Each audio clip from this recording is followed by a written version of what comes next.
Okay, so in our last lecture we discussed about the all phenomena which we have already studied in our chapter, like the area as a vector and electric flux, and what are the factors which are dependent on the electric flux, and what factors causes the difference into the electric flux, like area and the angle of the electric field lines with respect to the surface. This is what we have already learned in our last lectures. Today we are going to talk about the application of charge distribution. हमने देखा था कि charge distribution से related questions जो थे उसमें से एक क्वेश्चन हमें डिस्कस करना था कि एक सर्कुलर रिंग है, उस सर्कुलर रिंग पे आपका टोटल चार्ज Q जो है वो डिस्ट्रीब्यूटेड है. Total charge Q is distributed all over the circular ring. This is a two-dimensional surface. This is a two-dimensional surface, or we can say a particular only single ring. This one is hollow structure. This one is also hollow structure. This one is also hollow structure. Okay, only a ring is there. Okay, so the total charge Q is spread on all over the surface. Now we have already discussed about this one is a line and the charge is distributed over all the region.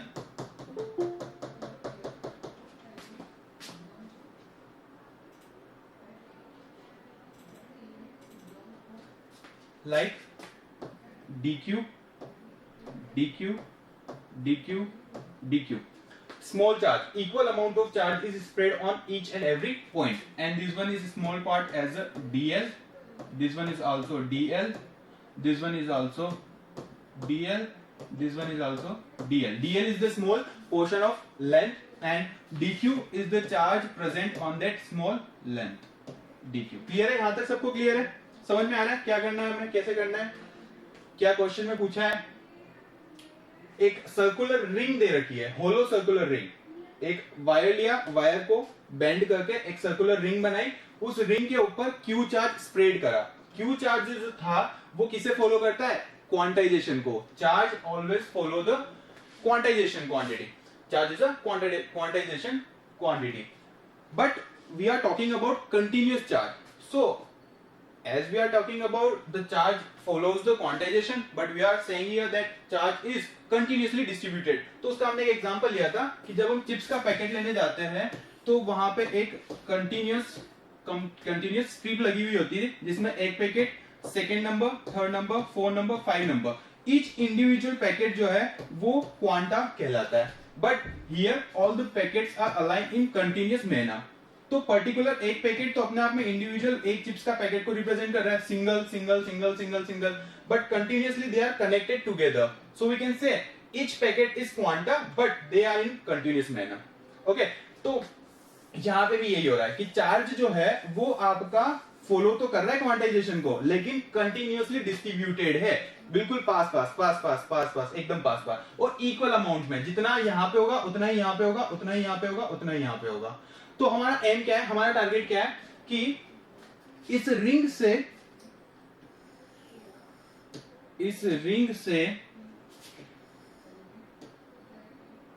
x distance पे centre से p point पे, ये इसका centre है ring का, centre से x distance पे p point पे हमारी इलेक्ट्रिक फील्ड कितनी होगी अगर इसकी रेडियस r है.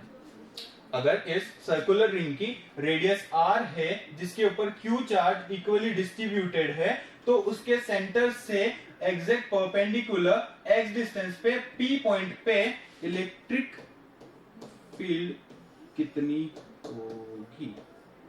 This is what examiner wanted to find. Clear है? क्वेश्चन समझ में आ गया सबको? Circular ring equally charge distributed है, r रेडियस की सर्कुलर रिंग है, सेंटर से परपेंडिकुलर x डिस्टेंस पे p पॉइंट पे इलेक्ट्रिक फील्ड की वैल्यू हमें फाइंड आउट करनी है. इसमें किसी को कोई डाउट? क्वेश्चन में क्या करना है समझ में आ गया? क्या निकालना है और प्रॉब्लम के क्या गिवन है, बताओ. इसमें किसी को कोई डाउट हो तो बढ़े आगे. समझ में आ रहा है सबको? ऑडियो वीडियो क्लियर है?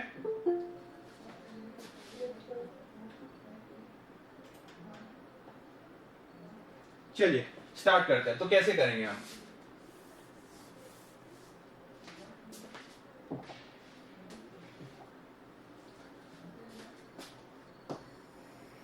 सबसे पहले देखते हैं डायग्राम को।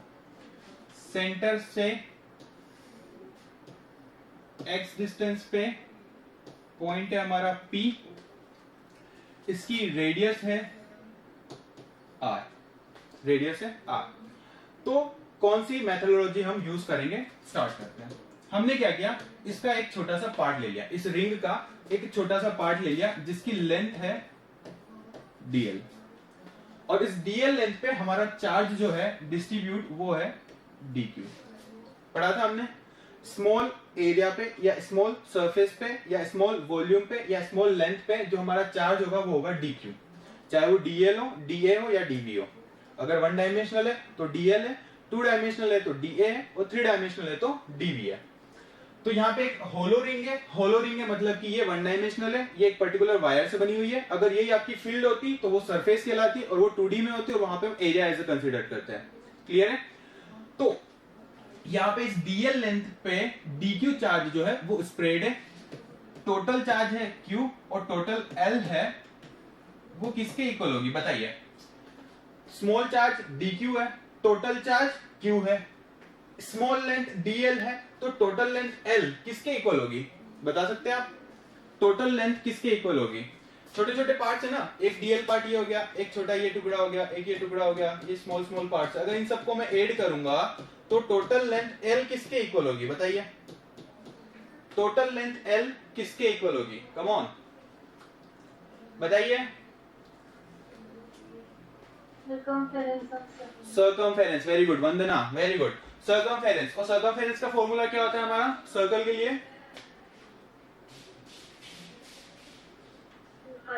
2 पाई आर। तो यहां पे हम कह सकते हैं total length L could be written as 2 pi R, 2 pi R. Clear है यहां तक सबको? चलिए अब देखिए, इस छोटे से पार्ट dl के कारण यहां पे इलेक्ट्रिक फील्ड कितनी होगी बताइए?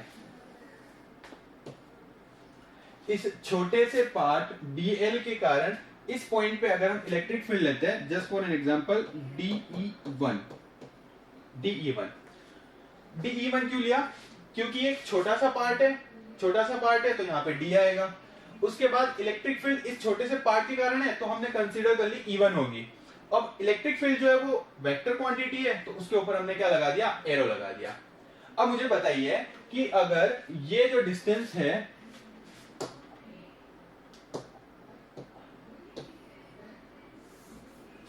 इस पॉइंट से लेकर के और इस पॉइंट के बीच की अगर डिस्टेंस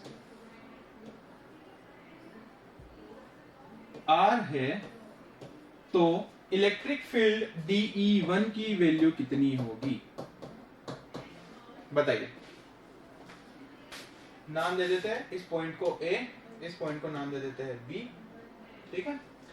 A से P की जो डिस्टेंस है वो है R, तो मुझे बताइए dE1 की वैल्यू कितनी होगी?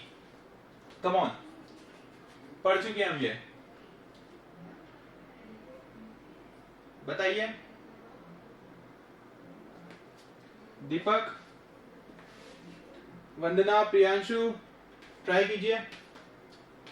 इस पॉइंट से इलेक्ट्रिक फील्ड dE1 की वैल्यू इस पॉइंट P पे R डिस्टेंस पे dq चार्ज के कारण कितनी होगी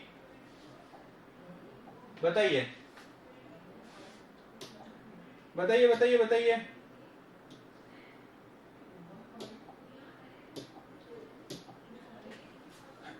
बताइए कम ऑन, क्या होता है इलेक्ट्रिक फील्ड का फॉर्मूला? क्या होता है? चलिए इलेक्ट्रिक फील्ड का फॉर्मूला बताइए। Electric field E is equal to, electric field E is equal to क्या होता है इलेक्ट्रिक फील्ड का formula? KQ/R। Very good, KQ/R square, और यहाँ पे हम ले लेते हैं R कैप, डायरेक्शन बताने के लिए कि भाई R की जो डायरेक्शन होगी उसी डायरेक्शन में इलेक्ट्रिक फील्ड होगी। सिंपल है, जब आपको ये फॉर्मूला पता है तो आप इस फॉर्मूला को अप्लाई करके dE1 की वैल्यू भी निकाल सकते हैं। कैसे? देखिए, इलेक्ट्रिक फील्ड K क्या होता है? What is K? What is K? Dielectric constant, air के लिए डाइलेक्ट्रिक कांस्टेंट, ठीक है। क्यू क्या बता रहा है हमारा, चार्ज को बता रहा है। तो इस केस के अंदर हमारा चार्ज कितना है, डीक्यू चार्ज है, डीक्यू चार्ज है ना भाई। इस पॉइंट से ले रहे, इस पॉइंट पे कितना होगा चार्ज आपका, डीक्यू होगा। इस इतने से रीजन पे कितना होगा, डीक्यू चार्ज ही तो है। तो चार्ज की वैल्यू कितनी हो गई हमारी, डीक्यू हो गई। उसके बाद नीचे हम क्या लेते हैं, दोनों पॉइंट्स के बीच की डिस्टेंस। तो यहां पे दो पॉइंट कौन कौन से है, ए एंड पी, और ए और पी के बीच की जो टोटल डिस्टेंस है वो कितनी है, आर है। डिस्टेंस का स्क्वायर, डिस्टेंस का स्क्वायर। डायरेक्शन की बात करें तो आर की डायरेक्शन में, तो देखिए इलेक्ट्रिक फील्ड किस तरफ जा रही है, ए से पी की तरफ जा रही है, जा रही कि नहीं जा रही है, इलेक्ट्रिक फील्ड ए से पी की तरफ जा रही है कि नहीं जा रही है, बताइए। इलेक्ट्रिक फील्ड ए से पी की तरफ जा रही है या नहीं जा रही है, या पी से ए की तरफ जा रही है। DE1 की जो डायरेक्शन है वो ए से पी की तरफ है या पी से ए की तरफ है, बताइए, बोलो। ए से पी की तरफ है, तो ए से पी की तरफ क्या मैं इसे इस तरह से लिख सकता हूं,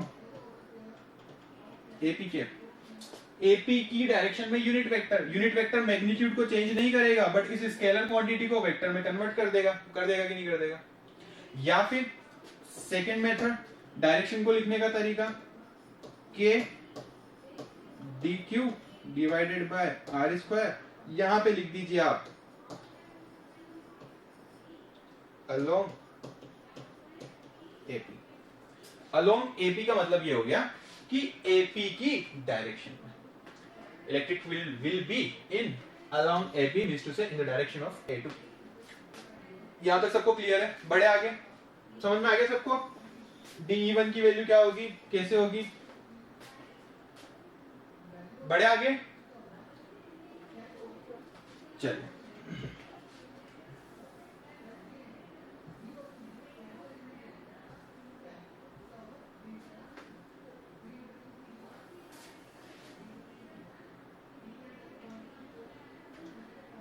ठीक है, सेकेंड चीज देखते हैं। इस डायरेक्शन के अंदर अगर हमें कुछ क्वांटिटीज लिखनी पड़े, जैसे कि लेमड़ा। लेमड़ा क्या होता है यहां पे, बताइए, लेमड़ा का मतलब क्या होता है, व्हाट इज लेमड़ा,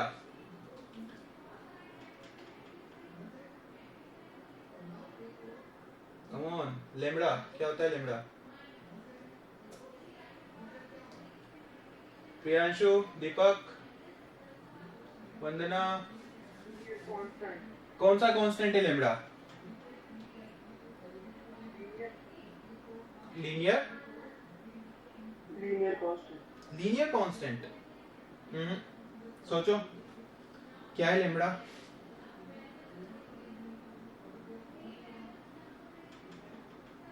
सोचो सोचो सोचो, वंदना लेमड़ा क्या है, लीनियर सरफेस नहीं यार, लीनियर के साथ में सरफेस,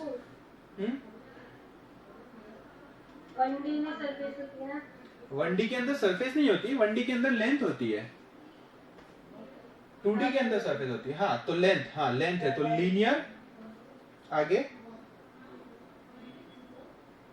कौन यार,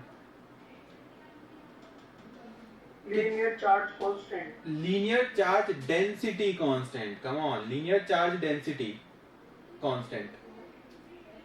डेंसिटी, चार्ज डेंसिटी को रिप्रेजेंट करता है ना, तीन होती है, लीनियर चार्ज डेंसिटी, दूसरी होती है हमारी सरफेस चार्ज डेंसिटी, और तीसरी होती है हमारी वॉल्यूम चार्ज डेंसिटी। लीनियर को रिप्रेजेंट करते हैं लेमड़ा से, सरफेस को किससे करते हैं, सरफेस को किससे करते हैं, सिग्मा, और वॉल्यूम को किससे करते हैं, रो से। Very good. तो अभी हम बात कर रहे हैं वन डायमेंशन की, एक तार लिया हमने, तार लिया मतलब लीनियर लिया, तो लीनियर चार्ज डेंसिटी कोफिशिएंट को हम यहां पे यूज करेंगे, linear charge density constant. Clear है सबको, चलिए फॉर्मूला बताइए, लीनियर चार्ज डेंसिटी का फॉर्मूला क्या होता है, कोफिशिएंट का फॉर्मूला क्या होता है, बोलिए, dq by dt, dq by dl. Second formula,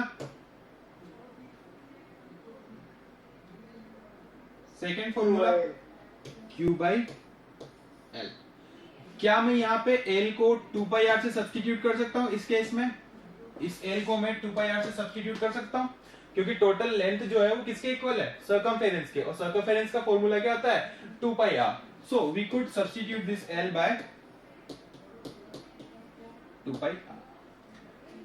इसको भी डब्बे में कर देते हैं बंद, क्योंकि ये सारी की सारी चीजें हमारे काम में आएगी.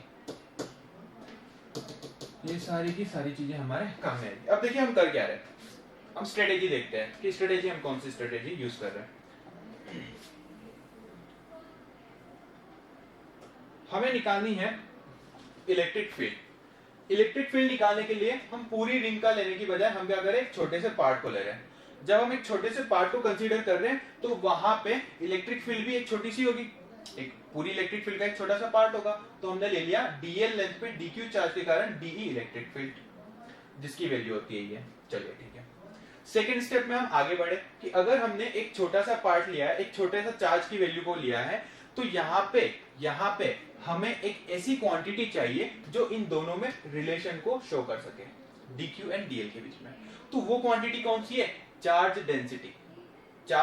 चार्ज डिस्ट्रीब्यूशन वाली जो था हमारा टॉपिक, उसको हम यहाँ पे यूज करेंगे. अब वहां पे भी हमारे पास तीन ऑप्शंस आते हैं. पहला आता है लीनियर, दूसरा आता है सरफेस, तीसरा आता है वॉल्यूम. तो हमने यहाँ पे एनालिसिस किया कि हमने तो यहाँ पे कौन सा लिया है? होलो रिंग ली है. होलो मतलब एक वायर को बेंड करके रिंग बनाई है. वायर मतलब कि वन डायमेंशनल मतलब कि लीनियर. तो हम यहाँ पे कौन सी डेंसिटी यूज करेंगे? Linear charge density. तो इसलिए ये दोनों इक्वेशंस हमने मेंशन करी ताकि हम इसे रिलेशंस के अंदर इंप्लीमेंट कर सके. ओवरऑल हमें निकालना तो इलेक्ट्रिक फील्ड है ना. अब इलेक्ट्रिक फील्ड के अंदर dq आ रहा है, तो dq को हम किस तरह से सब्स्टिट्यूट कर सकते हैं विद रेस्पेक्ट टू dl? तो हमने लिया यहाँ पे चार्ज डेंसिटी का फॉर्मूला. अब बढ़ते हैं आगे, वापस से बढ़ते हैं, देखते हैं. अब इस डायग्राम को और ज्यादा एलेबोरेट करते हैं. इस डायग्राम को और ज्यादा एलेबोरेट करते हैं.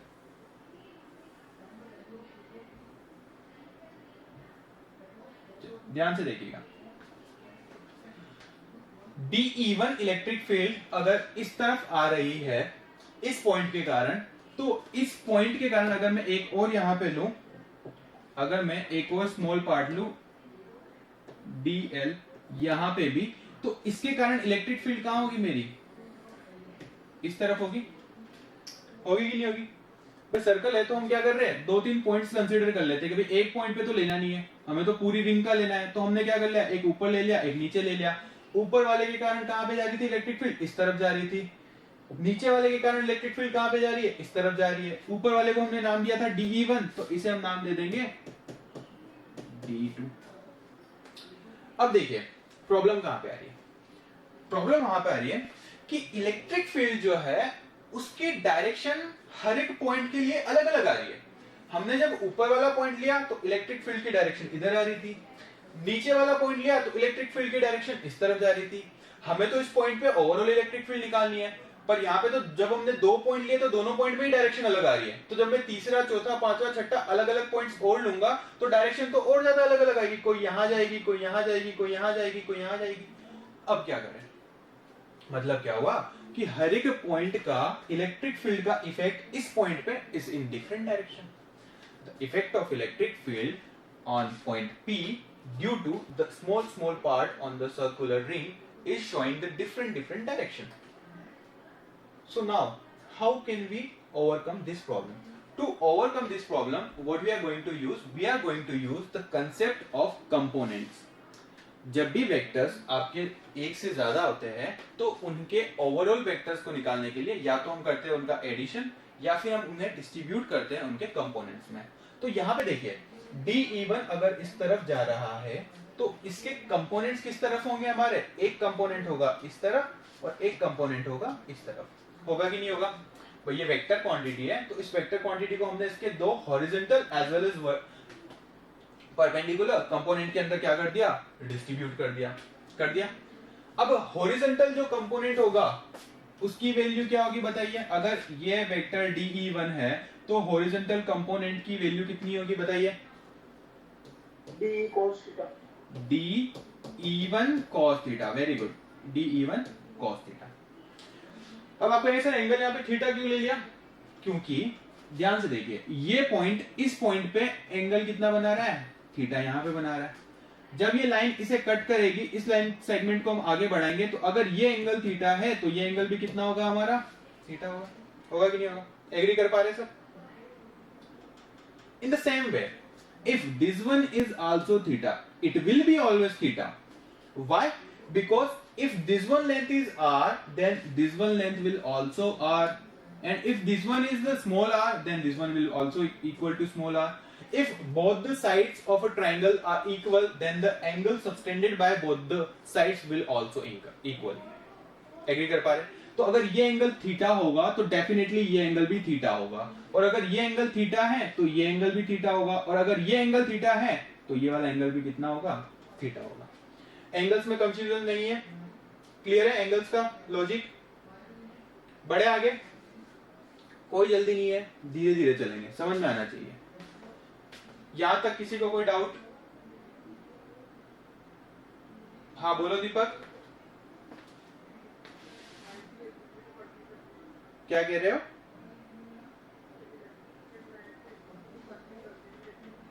आवाज कट रही है तुम्हारी, थोड़ा सा जोर से, थोड़ा सा जोर से।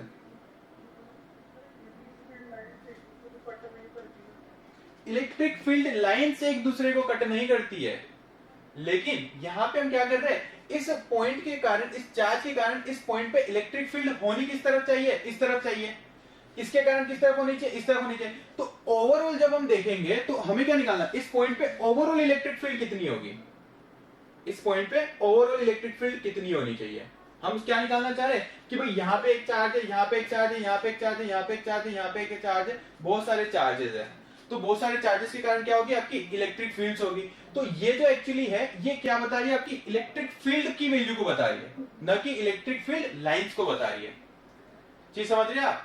अगर बात करें इलेक्ट्रिक फील्ड लाइंस की, तो पता है किस तरह से डायग्राम बनेगा आपका? देखिए, बहुत अच्छा क्वेश्चन है, वेरी गुड, बहुत अच्छा डाउट है कि सर यहाँ पे इलेक्ट्रिक फील्ड लाइंस एक दूसरे को कट क्यों कर रही है? बेटा वो एक्चुअल में इलेक्ट्रिक फील्ड लाइंस नहीं है, वो इलेक्ट्रिक फील्ड है। इलेक्ट्रिक फील्ड के इफेक्ट को रिप्रेजेंट कर रहे हैं। अगर हम बात करें इलेक्ट्रिक फील्ड लाइंस की, तो देखिएगा इलेक्ट्रिक फील्ड लाइंस कैसी होगी। अगर ये आपकी सर्कुलर रिंग है तो ये आपका प्लस चार्ज, ये आपका प्लस चार्ज, ये आपका प्लस चार्ज, ये आपका प्लस चार्ज, सारे के सारे क्या है? हमारे प्लस चार्ज है कि नहीं? अब देखना इलेक्ट्रिक फील्ड लाइंस कैसे बनाएंगे, ध्यान से देखना, बहुत अच्छा है topic. Positive charge, electric field will B emerge. Come on यार, पॉजिटिव चार्ज से इमर्ज होगी क्या?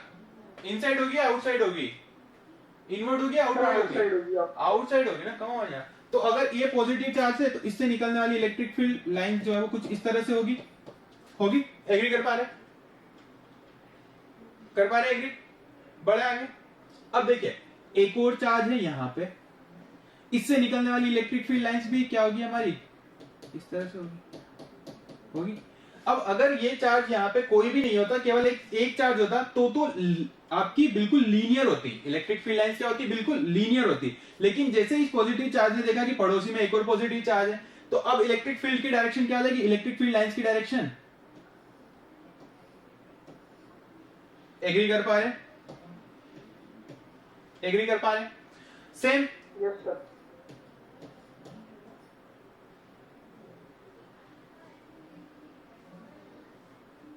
एक और पॉजिटिव चार्ज यहाँ पे, तो इससे निकलने वाली इलेक्ट्रिक फील्ड लाइंस भी,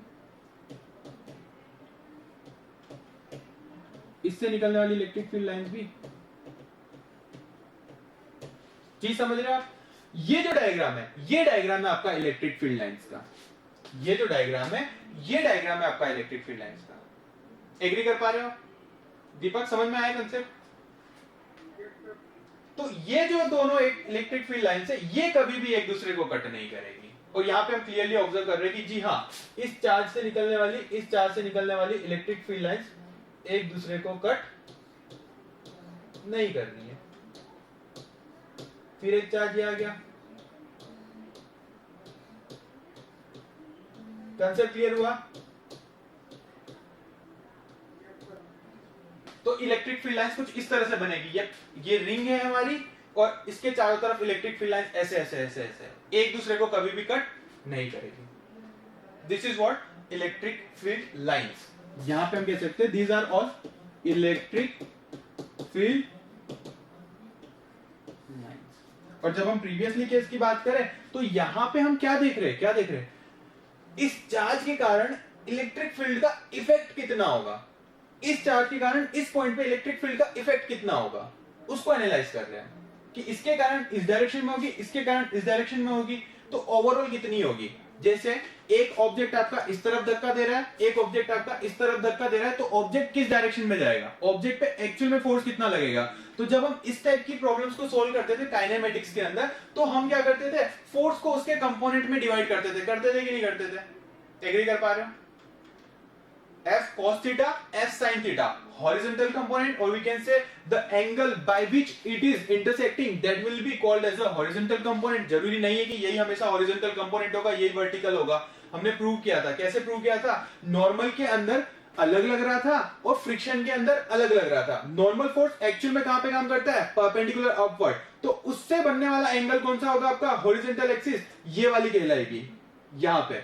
जैसे देखिए, ध्यान से देखिए, नॉर्मल फोर्स किसी ऑब्जेक्ट पे कहां लगता है, इस तरफ लगता है, तो जब इस पे लगने वाला नॉर्मल फोर्स अगर इस तरफ हो जाएगा तो एंगल जो है वो चेंज किसके कारण हुआ है, पहले इतना था अब यहां पे लग रहा है, तो एंगल थीटा किसके साथ सबटेंड होगा आपका, वर्टिकल एक्सिस के साथ सबटेंड होगा। तो अगर ये एन हो जाएगा तो ये जो है ये एन कॉस थीटा हो जाएगा, और ये जो है ये हो जाएगा आपका एन साइन थीटा। और सेम चीज अगर फ्रिक्शन की बात करें तो फ्रिक्शन आपका यहां पे लगता है, फ्रिक्शन आपका हॉरिजॉन्टल एक्सिस पे काम करता है, तो इसके साथ अगर हमें कंपोनेंट डिवाइड करने पड़े तो ये आपका cos थीटा हो जाएगा, f cos थीटा, अगर ये f है, अगर ये एंगल चेंज करती है तो, और ये हो जाएगा आपका f sin theta, f sin theta. चीज समझ रहे हो आप? यहाँ पे वर्टिकल जो कंपोनेंट है वो cos थीटा का हो रहा है, और यहाँ पे जो वर्टिकल कंपोनेंट है वो sin थीटा का हो रहा है। तो ये किस पे डिपेंड करता है कि जिस क्वांटिटी को हम एंगल में कन्वर्ट कर रहे हैं वो एक्चुअल में किस डायरेक्शन में काम करती है। अगर नॉर्मल को हमें कन्वर्ट करना है तो पहले देखना पड़ेगा कि नॉर्मल काम किस डायरेक्शन में करता है, परपेंडिकुलर अपवर्ड, तो that is the base and angle subtended by the base which will be called as n cos theta, that will be the n cos theta component. Clear है concept? Class 11th के अंदर हमने discuss किया था mechanics के अंदर। चलिए थोड़ा बहुत रिवाइज हो गया होगा, बढ़ते हैं आगे। तो कभी भी ये दिमाग में नहीं बिठाना है कि भाई जो हॉरिजॉन्टल कंपोनेंट है वही हमेशा cos थीटा होगा और जो वर्टिकल है वो हमेशा sin थीटा होगा। जी नहीं, यहाँ पे इलेक्ट्रिक फील्ड इस तरफ जा रही है तो ये एंगल कौन सा सबटेंड कर रही है, बेस के साथ में थीटा, तो ये हमेशा cos थीटा का कंपोनेंट होगा इलेक्ट्रिक फील्ड के केस में। और ये वाला जो कंपोनेंट होगा ये होगा हमारा dE1 sin थीटा। सेम चीज लेते हैं dE2, इलेक्ट्रिक फील्ड जो है वो इस तरफ जा रही है, ये हो जाएगा हमारा dE2 cos थीटा, और ये वाला कंपोनेंट हो जाएगा हमारा dE2 sin थीटा। यहां तक किसी को कोई दिक्कत समस्या हो तो बताइए। समझ में आ रहा है सबको? डायग्राम एक बार फिर से बनाएं स्टार्टिंग से, बोलो।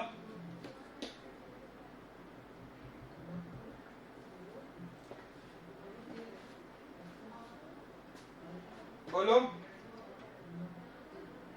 डायग्राम फिर से बनाए।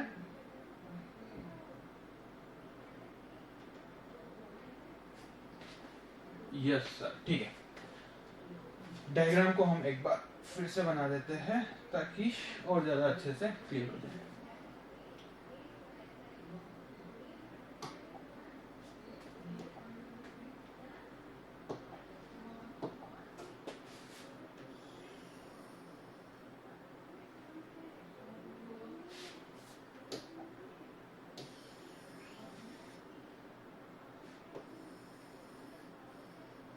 अब बेहतर है पहले से?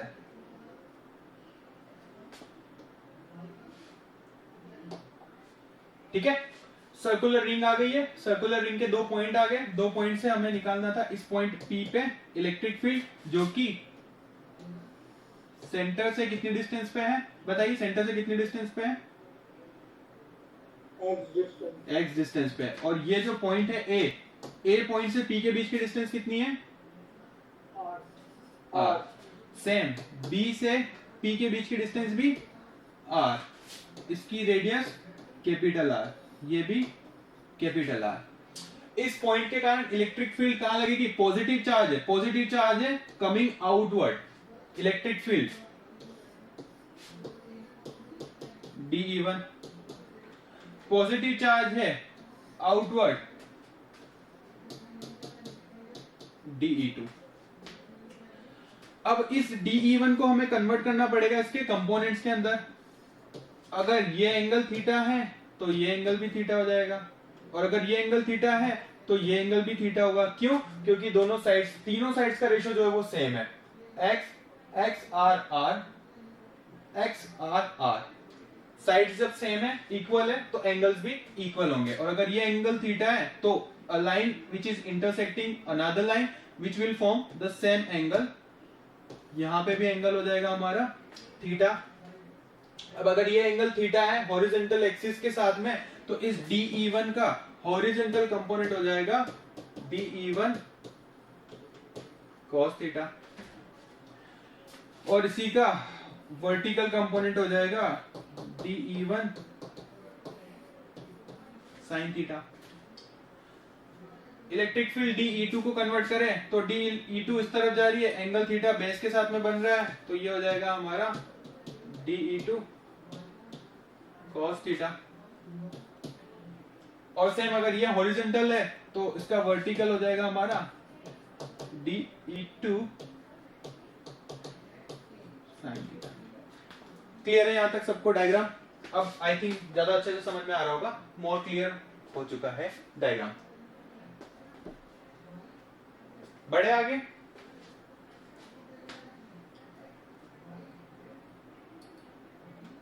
Yes, sir. चलिए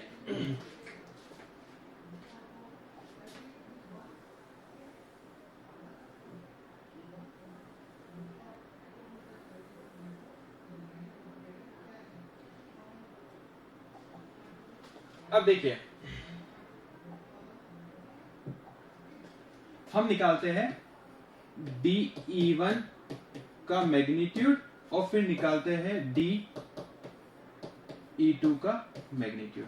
बताइए DE1 का मैग्नीट्यूड कितना होगा? DE1 का मैग्नीट्यूड कितना होगा? अभी निकाला था ना हमने, बताइए कितना होगा DE1 और DE2 का magnitude?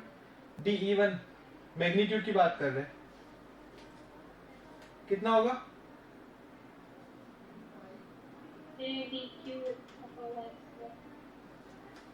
K DQ upon R square. अब यहाँ पे डायरेक्शन लेने की जरूरत ही नहीं है क्योंकि हम किसकी बात कर रहे हैं? मैग्नीट्यूड की बात कर रहे हैं। चलिए बताइए DE2 की वैल्यू कितनी होगी? DE2 की वैल्यू कितनी होगी बताइए?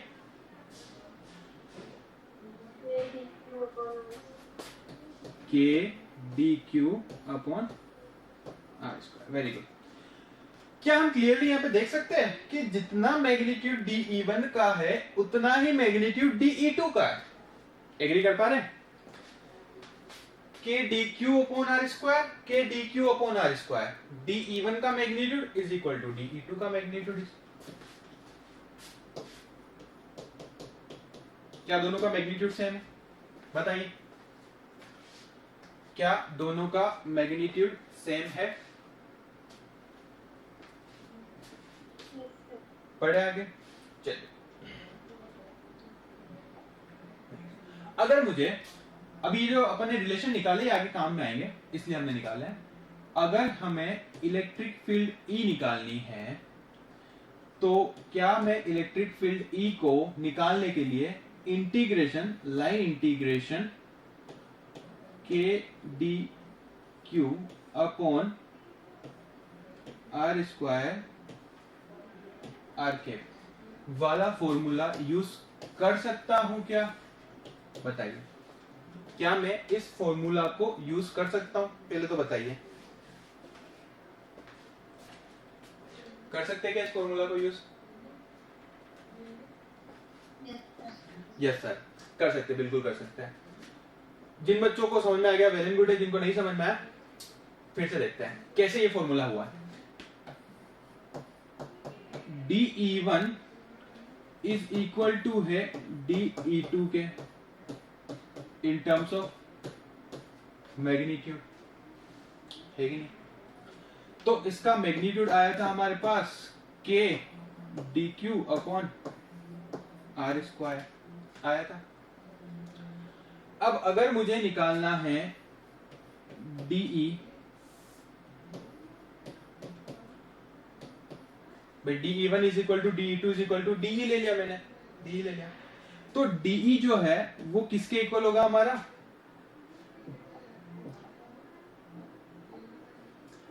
ये वाला पार्ट, ये वाला पार्ट और ये वाला पार्ट।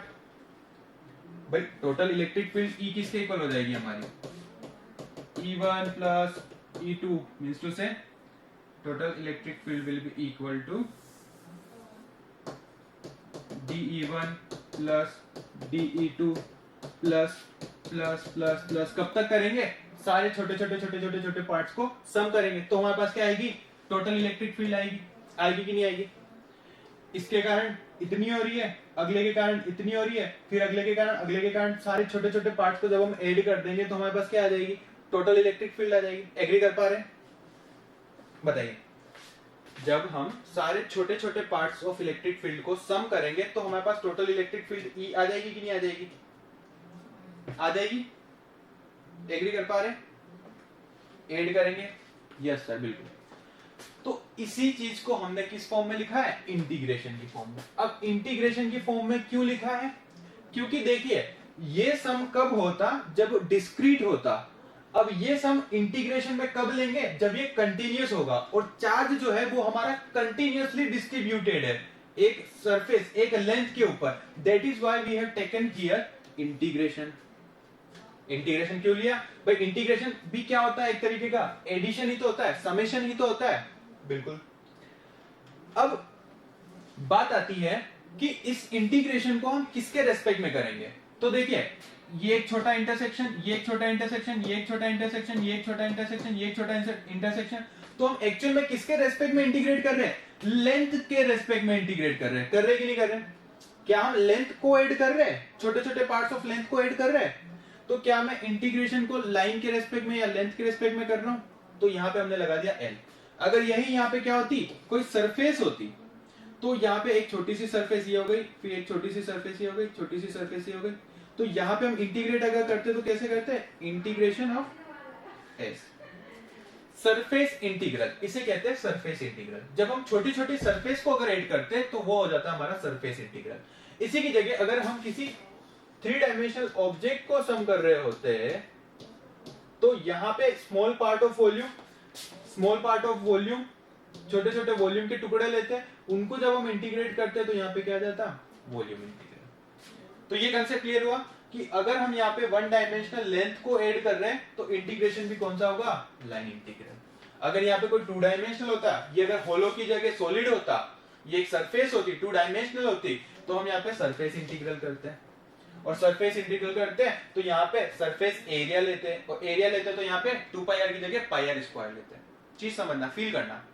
अभी हम ले रहे हैं लेंथ, लेंथ ले रहे हैं तो टोटल लेंथ का सम करेंगे, टोटल लेंथ का सम करेंगे तो 2 पाई आर आएगा। अगर ये आपकी होलो ना होकर के सॉलिड होती, कुछ इस तरह से होती, तो हम क्या लेते हैं, यहाँ पे एरिया लेते हैं। एरिया लेते हैं तो integration of A with respect to that will be equal to आता है हमारे पास पाई आर स्क्वायर। इस पूरे का एरिया आता है हमारे पास, पूरे का एरिया आता है हमारे पास। लेकिन ये क्या है, आपकी होलो है। होलो है मतलब कि हमें यहाँ पे एरिया नहीं लेना, हमें यहाँ पे लेंथ लेना है। ये वाला कंसेप्ट क्लियर हुआ, length integral, surface integral and volume integral. Clear है? बढ़े आगे, देखिए फॉर्मूला कहां से आया, कैसे आया। चलिए, तो यहां पे हम बात कर रहे हैं लेंथ की, इसलिए हम यहां पे लेंगे लेंथ इंटीग्रल या फिर लाइन इंटीग्रल भी कहते हैं इसे। चलिए, अब एक चीज बताइए मुझे, अब एक चीज मुझे बताइए, क्या dE2 sin theta dE1 sin theta को कैंसिल आउट कर देगा?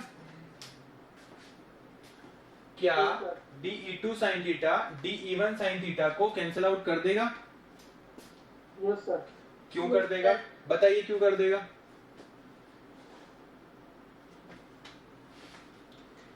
बताइए बताइए बताइए, क्या रीजन है, क्यों कर देगा? क्योंकि सर आमने सामने है ना। आमने सामने है, और आमने सामने है, और क्या रीजन है भाई? आमने सामने तो बिल्कुल सही है, एग्जैक्टली अपोजिट है ना, एक दूसरे के अपोजिट है। देखिए पहली चीज देखिएगा, क्या DE1 का मैग्नीट्यूड DE2 के मैग्नीट्यूड के इक्वल है? जी हाँ, मतलब इसका मैग्नीट्यूड इसके मैग्नीट्यूड के इक्वल होगा। और क्या दोनों की डायरेक्शन अपोजिट है? जी हाँ अपोजिट है। तो equal magnitude opposite direction, that is why both will cancel out. दो कंडीशंस फुलफिल होनी चाहिए, अपोजिट होंगे तो कैंसिल आउट नहीं करेंगे। अगर इक्वल मैग्नीट्यूड और अपोजिट डायरेक्शन है तभी वो एक दूसरे को कैंसिल आउट करेंगे। अगर यहाँ पे DE1 DE2 के इक्वल नहीं होता तो ये एक दूसरे को कैंसिल आउट नहीं करते। लेकिन हमें पता है, हमने अभी फॉर्मूला लगा के निकाला है कि DE1 is equal to DE2 magnitude. तो भाई मैग्नीट्यूड भी सेम है और साइन थीटा डायरेक्शन अपोजिट है, तो मैग्नीट्यूड सेम डायरेक्शन अपोजिट, एक दूसरे को क्या कर देंगे, कैंसिल आउट कर देंगे। तो अब हमारे पास बचा क्या, cos थीटा बचा कि नहीं बचा? केवल cos थीटा का कंपोनेंट ही अगर हमने ऐड कर लिया, अब हमें sin theta cos theta cos theta को ऐड करने की जरूरत नहीं है। sin थीटा के कंपोनेंट ने sin थीटा के कंपोनेंट को गाय को खिला दिया। अब बचा हमारे पास cos थीटा का कंपोनेंट है, तो यहां पे मैं इंटीग्रेशन किसके रेस्पेक्ट में करूंगा, DE cos थीटा के रेस्पेक्ट में करूंगा। तो यहां पे टोटल इलेक्ट्रिक फील्ड जो होगी वो एक्चुअल में किसका सम होगा, आपका DE cos थीटा। और DE का मैग्नीट्यूड कितना है हमारा, DE का मैग्नीट्यूड है हमारा KQ/R², K DQ/R²। तो यहां से फॉर्मूला हो जाएगा हमारा E is equal to integration, line integration, DE का मैग्नीट्यूड है हमारे पास K DQ/R² और साथ में आ जाएगा हमारा। तो ये फॉर्मूला हम यूज करेंगे इस प्रॉब्लम को सॉल्व करने के लिए। समझ में आया फॉर्मूला कहां से आया? फॉर्मूला हमने बनाया, कैसे बनाया? हमने प्रॉब्लम को देखा, प्रॉब्लम किससे रिलेटेड है, वन डायमेंशनल से रिलेटेड है। वन डायमेंशनल के अंदर चार्ज को डिस्ट्रीब्यूट करना है तो क्या लेंगे हम, लीनियर चार्ज डेंसिटी। उसके बाद हमने क्या देखा कि इलेक्ट्रिक फील्ड की डायरेक्शंस क्या है, अपोजिट है, अलग अलग है, तो हमने उसके कंपोनेंट्स में डिवाइड किया। उसके बाद हमने क्या देखा कि एक कंपोनेंट दूसरे कंपोनेंट को कैंसिल आउट कर सकता है। कब करेगा, जब DE1 और DE2 का मैग्नीट्यूड सेम होगा। तो हमने DE1 और DE2 का मैग्नीट्यूड निकाला, क्या वो मैग्नीट्यूड सेम आया? हाँ वो मैग्नीट्यूड सेम आया। जैसे ही मैग्नीट्यूड सेम देखा, दोनों को हमने कैंसिल आउट कर दिया। बचा क्या हमारे पास, cos थीटा का कंपोनेंट। मतलब इस पॉइंट पे भी cos थीटा का कंपोनेंट, यहाँ पे भी cos थीटा का, यहाँ पे भी cos थीटा का। अगर सारे cos थीटा के कंपोनेंट्स को हमने ऐड कर दिया इलेक्ट्रिक फील्ड के, तो हमारे पास क्या आ जाएगी, टोटल इलेक्ट्रिक फील्ड आ जाएगी। तो हमने क्या किया, छोटे छोटे इलेक्ट्रिक फील्ड के cos थीटा के कंपोनेंट को ऐड कर दिया विद रिस्पेक्ट टू लाइन, तो हमारे पास क्या आ जाएगी, टोटल इलेक्ट्रिक फील्ड। आया मजा? कैसे बनाया फॉर्मूला, छोटे छोटे इलेक्ट्रिक फील्ड के कंपोनेंट्स लिए। अब उसमें साइन थीटा की लेने की जरूरत है क्या, नहीं है, हमने देखा कैंसिल आउट है। बचा कौन सा, cos थीटा। तो छोटे छोटे इलेक्ट्रिक फील्ड के cos थीटा के कंपोनेंट्स को हमें क्या करना है, सम करना है। अब ये कंटिन्यूअसली है या डिस्ट्रीब्यूटेड है, ये कंटिन्यूअसली है। तो अगर ये कंटिन्यूअसली है तो हम क्या करेंगे, इंटीग्रेट करेंगे। अब फिर हमने देखा ये लाइन के रेस्पेक्ट में है, सरफेस के रेस्पेक्ट में या वॉल्यूम के रेस्पेक्ट में, जी ये तो लाइन के रेस्पेक्ट में, हमने यहाँ पे लाइन इंटीग्रल कर लिया।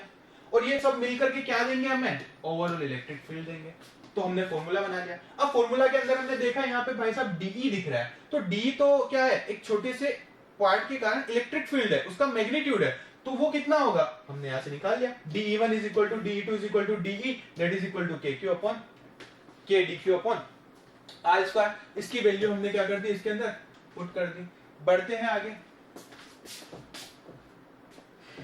तो फॉर्मूला क्या है हमारे पास, electric field E will be equal to line integral of DE cos theta. यहाँ पे आप मैग्नीट्यूड ले रहे हैं इसलिए डायरेक्शन लगाने की जरूरत नहीं है। और हम लिख सकते हैं इसका मैग्नीट्यूड कितना था, K DQ/R² cos थीटा। आ रहा है समझ में, यहां तक सबको क्लियर है?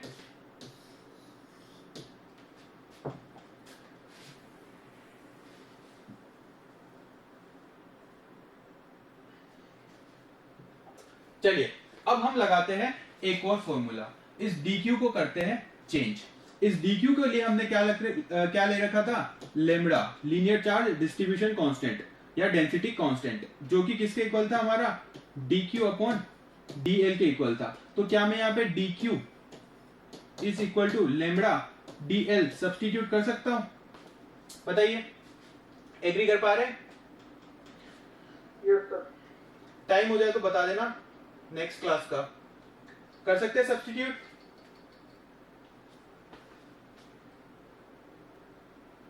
चलिए करते हैं सब्स्टिट्यूट। तो ये फॉर्मूला हो जाएगा हमारे पास इंटीग्रेशन के lambda dl upon r square cos theta. अब और कौन सी ऐसी चीज है जिसे हम चेंज कर सकते हैं, बताइए, क्या ऐसी कोई चीज और दिख रही है जिसे हम चेंज कर सकते हैं? सर के तो बाहर आ जाएगा ना, कौन सा के बाहर आ जाएगा, अभी बाहर ले लेंगे। अभी यहाँ पे थोड़ी एसी चल रही है, ठंडा है ना, तो उसको अंदर ही रहने देते हैं। फिर अगले स्टेप में क्या cos थीटा को हम सब्स्टिट्यूट कर सकते हैं? क्या इस डायग्राम की हेल्प से cos थीटा को सब्स्टिट्यूट कर सकते हैं in the terms of r और x? इन तीनों में से किन्हीं दो लाइन के रेशियोज के रेस्पेक्ट में cos थीटा को चेंज किया जा सकता है क्या? सोचिए, यस सर। बताइए कैसे करेंगे। cos थीटा की जगह में क्या लिख सकता हूं, क्या लिख सकता हूं? क्या होता है फॉर्मूला cos थीटा का? Base upon hypotenuse x by r। Base upon hypotenuse. इसका मतलब यहाँ पे क्या लिख सकते हैं अपन, x बाई r, कैपिटल या small? Small. x by r। बताइए कितने लोग एग्री कर पा रहे हैं? क्या सब एग्री कर पा रहे हैं कि cos थीटा की जगह x बाई r लिख सकते हैं?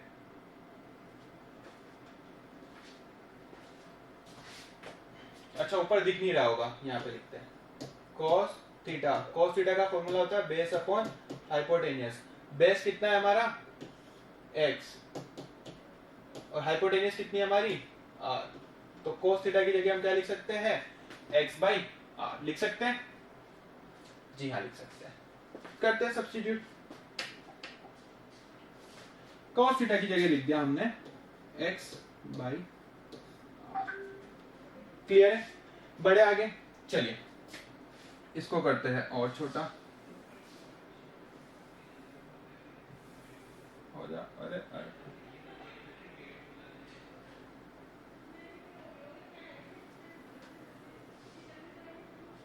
चलिए सब्स्टिट्यूट करते हैं तो हमारे पास वैल्यू आ जाएगी, electric field E is equal to integration L। अब कांस्टेंट चीजों को निकालना चालू करते हैं बाहर। क्या K कांस्टेंट है? Yes sir. क्या इसे बाहर लिया जा सकता है? Yes sir. क्या लेमड़ा कांस्टेंट है? Yes sir. क्या इसे भी बाहर ले सकते हैं? Yes sir. क्या dl हमारा कांस्टेंट है? dl कांस्टेंट है क्या?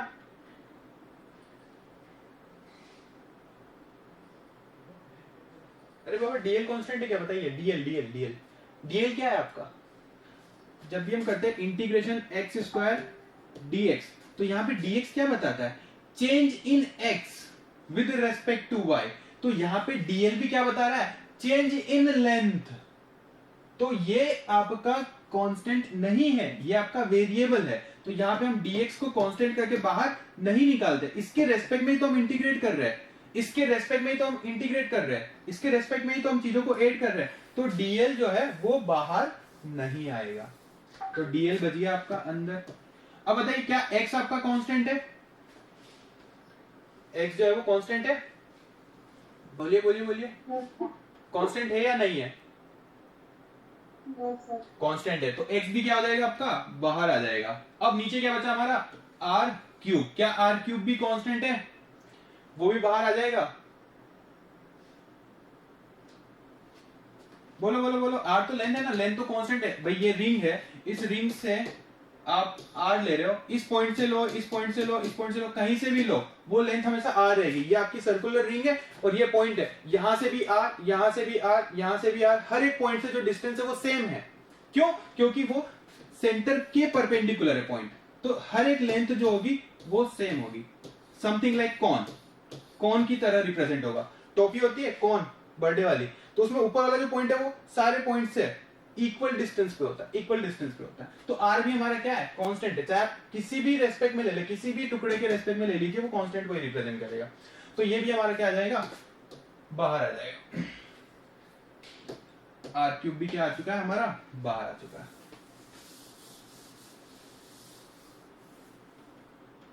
चलिए अब बचा क्या हमारे पास,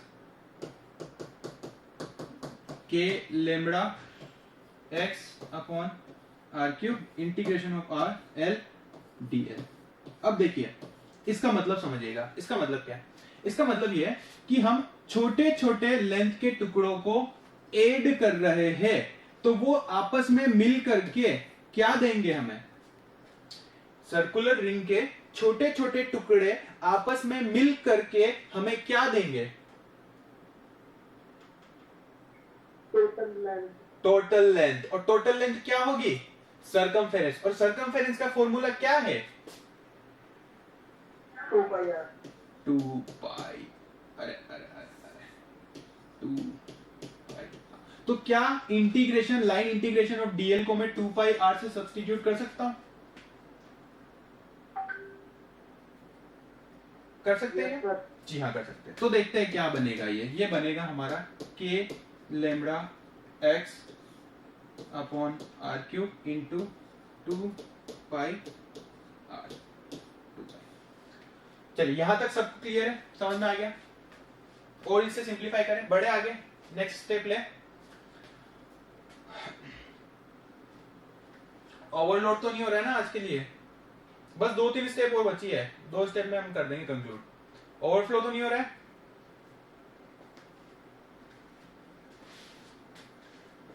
चलिए देखिए समझिएगा। एक फॉर्मूला हमने लिया था lambda is equal to Q by L, और एक लिया था हमने D Q by D L. तो क्या मैं यहां से लेमड़ा इंटू एल को क्यू के इक्वल लिख सकता हूं, क्या Q is equal to lambda into L हो जाएगा, होगा कि नहीं होगा? कहां गई वो वाली स्लाइड हमारी, हाँ ये रही, अरे इस वाली स्लाइड के अंदर देखिए, क्या lambda is equal to D Q upon D L, और क्या Q upon L is equal to Q upon 2 pi R ले सकते हैं, क्योंकि एल इज इक्वल टू क्या है हमारा 2 पाई आर। तो क्या लेमड़ा और इन दोनों को मर्ज करके Q is equal to 2 pi R lambda लिखा जा सकता है, बताइए। एल किसके इक्वल है, 2 पाई आर के इक्वल है, लेमड़ा इंटू एल किसके इक्वल है, क्यू के इक्वल है, तो लेमड़ा इंटू 2 पाई आर किसके इक्वल हो जाएगा, क्यू के इक्वल हो जाएगा। हो जाएगा कि नहीं हो जाएगा, कर पा रहे एग्री, बताइए एग्री कर पा रहे, बढ़े आगे। Yes sir. चलिए तो यहां पे करते हैं हम सब्स्टिट्यूट, देखते हैं 2 पाई आर इंटू लेमड़ा को क्या मर्ज करके मैं क्यू लिख सकता हूं,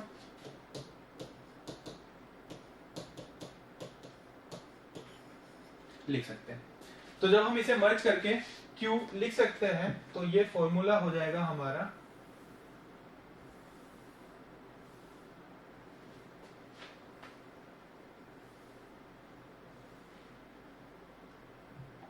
छोटा हो जा और छोटा, कैपेसिटी नहीं क्या, चलो कैपेसिटी खत्म, आगे बढ़ते हैं। तो ये फॉर्मूला हो जाएगा हमारा हमारा हमारा हमारा E इज इक्वल टू के, ऐसा कैसा रहेगा, x ऐसा कैसा रहेगा, 2 पाई आर लेमड़ा की जगह हम रखेंगे q, और नीचे आ जाएगा हमारा आर क्यू। तो इसे लिख सकते हैं K Q upon R square X upon R. Agree कर पा रहे? तो यही हमारा फॉर्मूला है इलेक्ट्रिक फील्ड का, total electric field will be equal to K Q X upon R cube. उसको हम इस तरह से भी लिख सकते हैं K Q upon R square x by R, उसको अलग सेपरेट कर दिया क्योंकि ये वाला फॉर्मूला जो है हमने देख रखा है K Q upon R square. So this is what all about the total electric field that will be equal to kq upon r square multiply by x by r. समझ में आया डेरिवेशन सबको? अच्छा था क्वेश्चन? अच्छा था? कुछ नया था? थोड़ा सा कॉम्प्लेक्स था? समझ सकता हूँ. एक बार फिर से देख लेते हैं कहां से शुरू हुए थे कहां पहुंच गए. क्वेश्चन को हमने एनालाइज किया. हमें एक रिंग दे रखी है जिसपे टोटल q चार्ज है, डिस्ट्रीब्यूटेड है, उसके सेंटर से x डिस्टेंस पे p पॉइंट है जिसपे इलेक्ट्रिक फील्ड निकालनी है due to the whole charge q. हमने क्या किया, इस प्रॉब्लम को डायग्राम में कन्वर्ट किया. डायग्राम में कन्वर्ट करके हमने उसके दो छोटे छोटे इंटरसेक्शंस लिए. फिर हमने देखा कि dE1 और dE2 की वैल्यू क्या है, उसको हमने कंपोनेंट में ब्रेक किया. उसके बाद हमने कुछ ऐसे फैक्टर्स को एनालाइज किया जो कि dq और dl के बीच में रिलेशन को इंप्लीमेंट कर सके. That was the charge density या चार्ज डिस्ट्रीब्यूशन डेंसिटी. उस फॉर्मूला को हमने अप्लाई किया. उसके बाद हमने क्या किया, एक बीच में कंसेप्ट आया था कि सर ये इलेक्ट्रिक फील्ड लाइंस एक दूसरे को कट कैसे कर रही है. तो वो एक्चुअल में इलेक्ट्रिक फील्ड लाइंस नहीं है, वो एक्चुअल में इलेक्ट्रिक फील्ड के इफेक्ट को बता रही थी. इलेक्ट्रिक फील्ड लाइंस का डायग्राम जो है वो कुछ इस तरीके का होगा जो कि एक दूसरे को कभी भी कट नहीं करेगा. यहाँ पे एक दूसरे को एक भी लाइन कभी भी कट नहीं करेगी. फिर हमने क्या किया, फिर हमने देखा कि क्या dE1 sin थीटा और dE2 sin थीटा एक दूसरे को कैंसिल कर सकते हैं. तो उसे जस्टिफाई करने के लिए हमने पहले देखा कि dE1 का मैग्नीट्यूड dE2 के मैग्नीट्यूड के इक्वल है या नहीं है. dE1 का मैग्नीट्यूड dE2 के मैग्नीट्यूड के इक्वल निकला. थम्स अप, काम हो गया. dE1 sin theta dE2 sin theta से कैंसिल आउट हो गया. Why? Because magnitude is equal, direction is opposite, एक दूसरे को कैंसिल आउट कर दिया. बचे कौन कौन से कंपोनेंट? केवल और केवल cos थीटा के कंपोनेंट. फिर हमने थोड़ा सा दिमाग लगाया. यहाँ पे आती है ट्रिक, यहाँ पे आता है कंसेप्ट कि अगर मुझे टोटल इलेक्ट्रिक फील्ड निकालनी है तो मैं क्या करूंगा, छोटे छोटे इलेक्ट्रिक फील्ड के कंपोनेंट को ऐड करूंगा. तो छोटे छोटे इलेक्ट्रिक फील्ड के कौन से कंपोनेंट? cos थीटा वाले कंपोनेंट. क्यों? क्योंकि sin थीटा वाले कंपोनेंट तो एक दूसरे को हमेशा कैंसिल आउट करेंगे. तो cos थीटा के इलेक्ट्रिक फील्ड वाले छोटे छोटे कंपोनेंट को सम करेंगे. किसके रेस्पेक्ट में? लाइन के रेस्पेक्ट में, लेंथ के रेस्पेक्ट में. तो यहां से हमारे पास आया एक उम्दा formula, that was electric field E will be equal to line integral of dE cos theta. अब dE जो है वो मैग्नीट्यूड को रिप्रेजेंट कर रहा है. तो dE का magnitude we have already find out, that is kq upon kdq upon r square. Magnitude को सब्स्टिट्यूट किया. फिर हमने देखा ये ट्रिग्नोमेट्रिक आ रही, बीच में मजा नहीं आएगा. ट्रिग्नोमेट्रिक सिंबल्स को लात मारो. तो cos थीटा को क्या हम चेंज कर सकते हैं? तो हमने देखा हाँ, cos थीटा को हम यहाँ पे चेंज कर सकते हैं. क्यों? क्योंकि यहाँ पे क्या बन रहा है, राइट एंगल ट्रायंगल बन रहा है, तभी तो cos थीटा आया है. तो हमने उसके रेशियोज के रेस्पेक्ट में cos थीटा को चेंज किया, that was x by r. उसकी वैल्यू पुट करी. उसके बाद अगली स्टेप में हमने क्या किया, अगली स्टेप में हमने देखा कि लेम्बडा जो dq है, dq को लेम्बडा की टर्म्स में हम किस तरह से रिप्रेजेंट कर सकते हैं. तो हमने पाया कि lambda is equal to dq upon dl होता है. तो dq can be substituted by lambda dl. अब ऐसा क्यों किया? क्योंकि यहाँ पे हम इंटीग्रल कर रहे हैं लेंथ के रेस्पेक्ट में और अंदर आ रहा था हमारा dq वेरिएशन इन चार्ज. तो चार्ज के अंदर वेरिएशन को कन्वर्ट करना पड़ा लेंथ के साथ वेरिएशन में, क्योंकि भाई इंटीग्रेशन तो लेंथ के रेस्पेक्ट में कर रहे हैं. तो अंदर आना भी तो dl चाहिए, dq थोड़ी ना आना चाहिए, क्योंकि लेंथ के साथ में रह सकता है. तो यहाँ पे आया हमारा dl. बाकी सारी चीजें कांस्टेंट थी, इंटीग्रेशन से बाहर चली गई. फिर जब हमने देखा कि dl इंटीग्रल, लाइन इंटीग्रल किसे रिप्रेजेंट करेगा, तो एनालाइज किया कि एक्चुअल में ये है क्या. ये छोटे छोटे लाइन के टुकड़ों को ऐड कर रहा है. तो जब हम छोटे छोटे लाइन के सेगमेंट्स को ऐड करेंगे तो हमें सर्कमफेरेंस मिलेगी 2πr. तो हमने लाइन इंटीग्रल ऑफ dl को सब्स्टिट्यूट किया 2πr से. उसके बाद हमने क्या देखा, फॉर्मूला देखा, final formula. Electric field E जो है वो हमारी सिंप्लीफाइड फॉर्म में आ चुकी है. उसके बाद हमने देखा कि चलो इसे थोड़ा सा और सिंप्लीफाई करते हैं. तो kq अपॉन r स्क्वायर को एक तरफ रखा और x by r को एक तरफ रख दिया, क्योंकि kq अपॉन r स्क्वायर क्या है, हमारा इलेक्ट्रिक फील्ड के छोटे से कंपोनेंट को दिखाता है. तो इस तरह से हमने overall electric field E will be equal to kq x upon r cube फॉर्मूले को डिराइव किया. क्लियर है? आज के लेक्चर में किसी को कोई डाउट? समझ में आया सबको? कोई डाउट हो तो पूछिए. सर एक बार यहाँ से दोबारा बताना. कहाँ से दोबारा बताया? बाय आर क्यूब से. ये आर क्यूब वाले से. देखो भाई क्या करा हमने. ये तो समझ में आ गया. K x Q upon R cube कहां से आया? 2πr लेम्बडा को हमने क्यू से सब्स्टिट्यूट कर दिया. भाई देखिए, E is equal to K lambda x upon R cube line integral of dl. यहां तक आ गया था प्रियांशु समझ में? यस सर, आगे में आगे. अब इस लाइन इंटीग्रल को हमने देखा तो ये हमने पाया कि ये टोटल लेंथ L को दे रहा है. आउटपुट में छोटे छोटे सेगमेंट्स को जब हम ऐड करेंगे तो टोटल लेंथ एल आएगी, और टोटल लेंथ एल किसी सर्कुलर रिंग के लिए उसकी सर्कमफेरेंस होती है जो कि इक्वल टू होती है हमारी 2 पाई आर के होती है। तो इसको हमने लिखा K lambda x 2 pi R divided by R. यहां तक समझ में आ गया प्रियांशु? यस सर आ गया। चलो फिर हमने क्या देखा कि ये जो 2 पाई आर है, ये जो 2 पाई आर है, एक्चुअली हम इसको क्या लिख सकते हैं, टोटल लेंथ एल लिख सकते हैं। भाई टोटल लेंथ एल कोई तो बता रहा है, ये 2 pi are total length L लिख सकते हैं क्या, बताइए? यस सर लिख सकते हैं। तो हमने क्या लिया यहाँ पे, K lambda L x divided by R cube. फिर हमने देखा कि लेमड़ा इंटू एल जो है ये तो देखा देखा सा लग रहा है, लेमड़ा इंटू एल जो है वो तो देखा देखा सा लग रहा है। कहां पे देखा था हमने, चार्ज डेंसिटी के अंदर देखा था। लेमड़ा इज इक्वल टू क्या होता है हमारा, Q by L, total charge by total length. तो total charge Q is equal to क्या होता है हमारा, lambda into Q is equal to lambda into L के इक्वल होता है। तो क्या लेमड़ा इंटू एल को क्यू से सब्स्टिट्यूट कर सकते हैं, तो लेमड़ा इंटू एल को क्यू से सब्स्टिट्यूट कर दिया तो हमारे पास क्या आ गया, K Q X divided by are Q. आया प्रियांशु समझ में? यस सर आ गया। अब इसको और ज्यादा सिंप्लीफाई करना है तो क्या करेंगे हम, के क्यू एक्स को थोड़ा सा दूर लिख दिया divided by R square into R R cube. अब इसको और अच्छे से लिखना हो तो K Q upon R square x square. आया समझ में? क्लियर है प्रियांशु? Yes sir. चलिए, तो ये बहुत अच्छा क्वेश्चन था। ये क्वेश्चन आपका कंपटीशन एग्जाम में नहीं आ सकता है क्योंकि इसका जो प्रोसीजर है वो बहुत ज्यादा लंबा है, बहुत ज्यादा लेंथी है। तो ये क्वेश्चन आपका बोर्ड में जरूर आ सकता है। 3 मार्क्स के अंदर का वेटेज, ये ऑलमोस्ट 3 मार्क्स का वेटेज ये कवर करेगा क्वेश्चन अगर आता है बोर्ड में। तो इस टाइप का कोई और सेट भी दे सकता है वो। हाँ, किस नाम से आता है ये क्वेश्चन? ये आपका इस तरह से आएगा। देखिए, अगर बोर्ड में कोई एग्जामिनर क्वेश्चन पूछेगा इस टाइप का तो वो इस तरह से पूछेगा, if a circular ring of r radius is spreaded by total charge q which is equally distributed on the length of the ring, then find the electric field point at a p which is placed perpendicular from the center by the distance of x। आया question समझ में? चाहे तो वो examiner diagram दे भी सकता है या नहीं भी दे सकता है, बट क्वेश्चन किस तरह से पूछेगा, if r radius circular ring is spreaded by q charge, then find the electric field on a point p which is placed r distance from the center of the circular ring।